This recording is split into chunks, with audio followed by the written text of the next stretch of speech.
பேதுரு என்பவர் மீன்கள் கிடைக்காமல் வெறும் வலைகளை அலசிக் கொண்டிருந்தார்.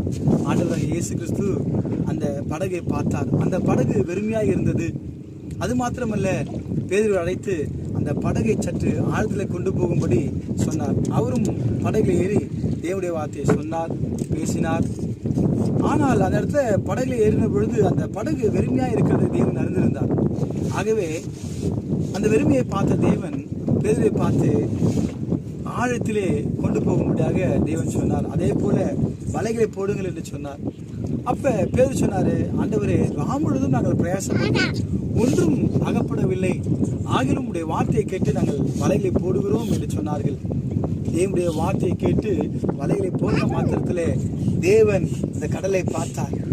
கடலை பார்த்த மாத்திரத்திலே எல்லான மீன்கள் அந்த வலைகளை மாற்றி அப்படியே அந்த வலைகளை எடுத்து படகுல போட்டார்கள். மீன்கள் ஏராளமாய் வந்து படகு முழுவதும் நிரம்பின மாத்திரத்திலே அது படகு நிரம்பிற்று. மற்ற படகுகளை உதவிக்கு அழைத்தார்கள். அந்த படகுகளை நிரப்பினார்கள். ஆகவே வெறுமையாக இருந்த படகு எப்பொழுது இயேசு ஏறினாரோ அப்பொழுதே அந்த படகை தேவன் மீன்களால் நிரப்பினார். உங்கள் வாழ்க்கை வெறுமையா இருக்கா? நிச்சயமாக இயேசு கிறிஸ்து உங்கள் வாழ்க்கையில வரும்பொழுது உங்கள் வாழ்க்கை ஆஸ்வதிக்கப்படும், உங்கள் தொழில் ஆஸ்வதிக்கப்படும், உங்கள் வியாபாரம் ஆஸ்வதிக்கப்படும்.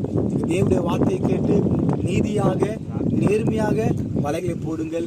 கர்த்தர் தாமே ஆஸ்வதித்து காப்பாராங்க. God bless you. God bless you.